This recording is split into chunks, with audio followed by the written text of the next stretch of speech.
E pessoal, hoje eu vou falar do Náufrago de Thomas Bernhard, um livro excelente, publicado em 1983. E excelente tanto pelo conteúdo da história, porque acho que a melhor descrição que eu vi na literatura do poder destrutivo assim, da inveja na vida de uma pessoa. E a forma do livro também é muito interessante, o estilo do Thomas Bernhard, com, com apenas um parágrafo e muitas repetições, afirmações exageradas. É um estilo assim, muito próprio, realmente. Não vai agradar todo mundo. E tem também alguns marcadores que ele coloca, depois de fazer vários pensamentos, ele coloca pensei. No começo é até meio estranho, mas depois você se acostuma. Eu achei bem interessante assim, a forma como ele narra. Eu achei bem parecido realmente com uma pessoa pensa, né? A pessoa vai pensando ali de forma desordenada, de forma repetitiva e acho que ficou bem interessante mesmo. E a história, e aqui eu não vou ficar muito preocupado com spoiler, porque não tem muito enredo, assim, porque começa com o narrador, que é um narrador personagem, né, em primeira pessoa, numa pousada. Ele está refletindo em uma pousada sobre o suicídio recente de um amigo dele, um amigo que ele conheceu 30 anos antes, na academia de música. E a história se passa na Áustria, né? Eles se conheceram em Viena. Depois também tem contato de novo em Salzburgo. E vão fazer um curso com um pianista famoso, Horowitz, que realmente existiu, né? Um pianista famoso do século XX. E nesse curso eles conhecem Glenn Gould, que é outro pianista também famoso, que é um dos principais pianistas do século XX, pianista canadense. E o narrador vai contar sobre os efeitos que essa contato com Glenn Gould teve sobre os dois. E Glenn Gould também morreu recentemente, né? No começo da história, a história se passa nos anos 80, ele vai relembrar esses acontecimentos dos anos 50, né? Quando os três se conheceram. Então o narrador é o sobrevivente desse grupo de três amigos, ele, o narrador, o Wertheimer, que é o amigo que acabou de se suicidar, e o Glenn Gould, que é o pianista famoso que não se suicidou, mas morreu recentemente enquanto estava tocando piano. E, o amigo que se suicidou, o Wertheimer, foi profundamente afetado pelo Glenn Gould, porque ele, embora fosse bastante talentoso, assim que ele começou a escutar o Glenn Gould, ele percebeu que jamais conseguiria se igualar, então ele começa a ter uma inveja, mas ao mesmo tempo um amor pela arte do Glenn, uma relação então de amor e ódio que acaba destruindo ele desiste de ser um pianista por causa disso. O narrador, apesar de não ser tão invejoso, mas ele também desiste de tocar por causa desse contato com o Glenn Gould. Então é muito interessante a forma como o Thomas Bernhard consegue descrever essa sensação da inveja. Embora você acabe detestando o Wertheimer, né, que é um amigo invejoso, mas ao mesmo tempo dá pra sentir uma certa pena dele e ter empatia por ele, porque realmente a inveja é um sentimento muito humano, né?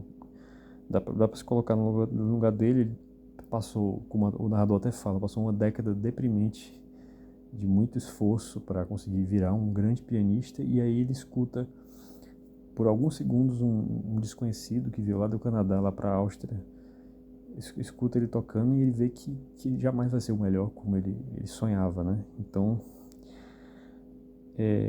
dá pra ter uma certa pena do Wertheimer, porque também não é um inveja destrutivo. O Wertheimer não faz nada para prejudicar o Glenn, ele simplesmente destrói a si próprio. Então é uma inveja, por exemplo, diferente daquele filme que eu até me lembrei quando eu estava lendo, que é o filme Amadeus, que ganhou o Oscar, né? Foi em 1984. Eu até achei curioso, porque foi um ano depois da publicação desse livro. Não sei se teve alguma influência sobre ele. Mas é uma inveja destrutiva, que é a inveja que o Salieri, que era um grande pianista, tinha em relação ao Mozart, que era mais novo e estava surgindo. E aí ele realmente tenta prejudicar o Mozart, enquanto aqui o Wertheimer não tenta prejudicar o Glenn, ele simplesmente os três viram amigos, na verdade, né? Tem contato durante toda a vida, principalmente o Wertheimer e o narrador, né? Mas o Glenn eles também chegam a visitar quando ele vai morar nos Estados Unidos depois.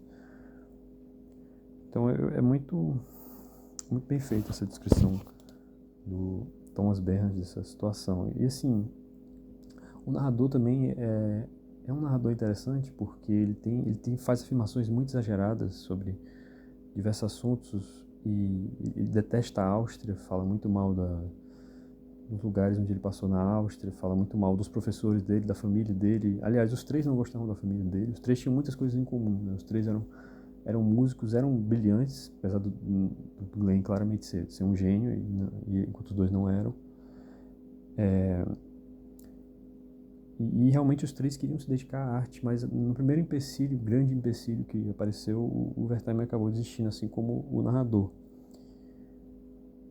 Mas assim, o narrador ele tem muitas afirmações assim, sobre o sentido da vida, ele acha a vida absurda, acha a vida ridícula, ele é bastante pessimista, apesar dele não ter se matado, mas e até tinha, o Wertheimer até falava que ele iria se matar, mas acaba que o Wertheimer falava que o narrador iria se matar, mas acaba que o Wertheimer que se mata, mas o narrador ele consegue meio que, mesmo achando a vida ridícula, absurda, ele consegue sobreviver, ele consegue... Eu vou até ler umas passagens que falam sobre isso, né? Por motivos que ele acha que ele conseguiu sobreviver e o Wertheimer não. Então eu até faço essa advertência assim, né? Se a pessoa estiver passando, se você estiver passando por um momento assim ruim, assim de muito pessimismo, eu não recomendo esse livro. Eu acho que pode ser que piore, assim. Eu acho que o livro tem realmente essa característica, assim como Thomas Bernhard, ele tinha de fato essas opiniões, né? Pelo que eu já li de outros livros, né? Livros autobiográficos dele, né? Como A Origem, Meus Prêmios, que é um livro também que ele fala dos prêmios que ele recebeu e o desprezo que ele tinha por aquilo. É uma coisa que passa muito pela obra do Thomas Bernhard, mas que você pode perceber pela obra dele uma forma também de continuar a vida, mesmo percebendo o absurdo e o seu caráter ridículo, né? Mas eu acho que para algumas pessoas pode ser que não seja conveniente num momento ruim, assim, né? Mas, assim, fora isso, eu recomendo demais o livro. Então eu vou ler aqui algumas das melhores passagens. O livro tem muitas passagens boas, foi difícil até escolher, assim, as que eu acho melhores, assim. E aqui vamos mostrar aqui a narração desse amigo que é o narrador personagem, né? E aqui ele está se referindo ao Wertheimer, né? Que é um amigo dele que se matou. Wertheimer acusava-os...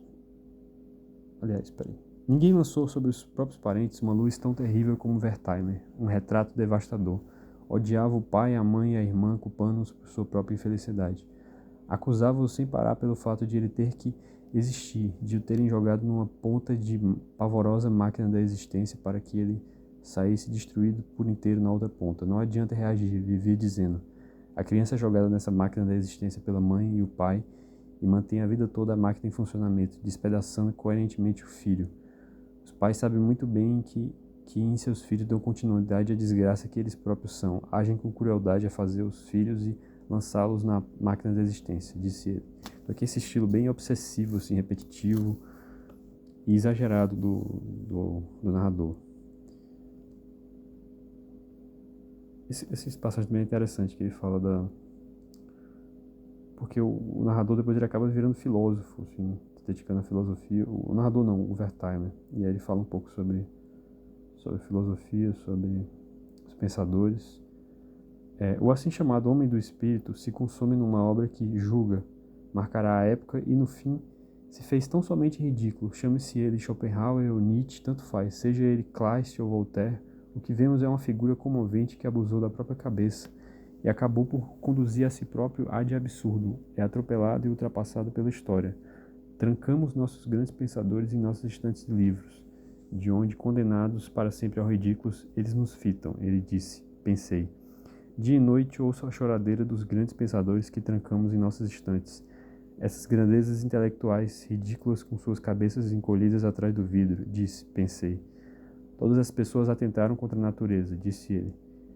Cometeram um pecado capital contra o espírito e por essa razão são punidas, enfiadas por nós para sempre em nossas estantes. E em nossas estantes elas sufocam, essa que é a verdade. Nossas bibliotecas são, por assim dizer, penitenciárias onde trancafiamos nossos grandes intelectos. E agora uma passagem sobre essa relação deles com o Glenn Gould e como o narrador conseguiu sobreviver, né, ao sentimento que ele tinha. Ao contrário de Wertheimer, que com certeza teria gostado de ser Glenn Gould, eu jamais quis ser Glenn Gould. Eu sempre quis ser somente eu mesmo. Wertheimer, porém, sempre esteve entre aqueles que constantemente a vida toda, até o desespero prolongado, querem ser outra pessoa, mais favorecida pela vida, como querem acreditar, pensei. Ele teria gostado de ser Glenn Gould, teria gostado de ser Horowitz, é provável que também tivesse gostado de ser Gustav Mahler ou Alban Berg. Não era capaz de ver a si próprio como uma pessoa única, como todos fazem e precisam fazer se não querem para si o desespero. Seja a pessoa quem for, ela é única. Vivo dizendo a mim mesmo, o que me salva. Wertheimer jamais foi capaz de levar em conta essa âncora salvadora, ou seja, contemplar a si próprio como alguém único. Para tanto lhe faltavam os requisitos. Todo homem é um ser humano único, e contemplado em sua individualidade, ele é, com efeito, a maior obra de arte de todos os tempos. Então, essa foi a forma que o narrador encontrou de sobreviver, né? Os sentimentos negativos que ele tinha.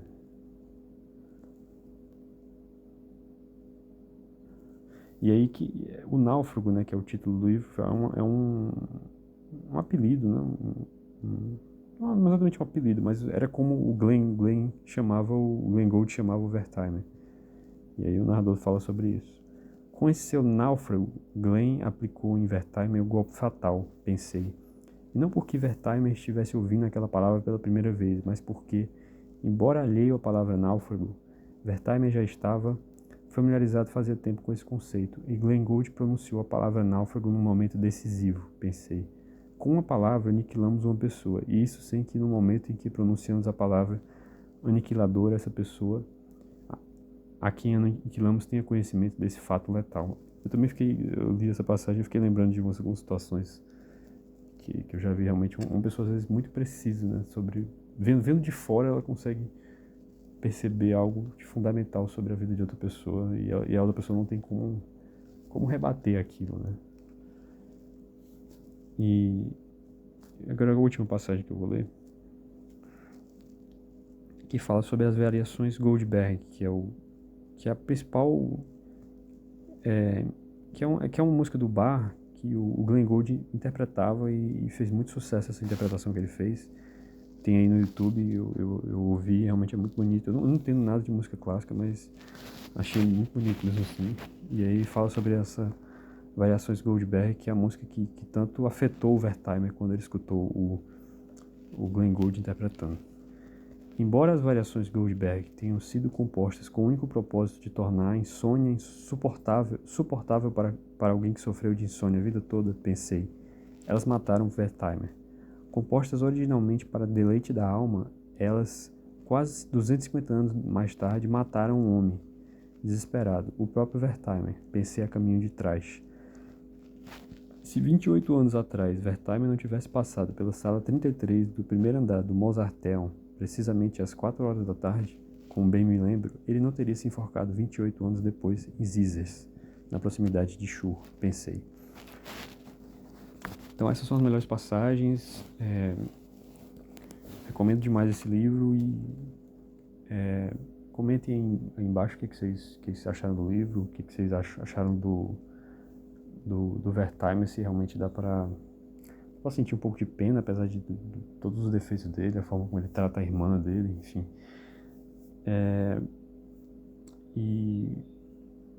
Enfim, se gostarem do vídeo, dá um curtir aí e se inscrevam no canal. Valeu, pessoal.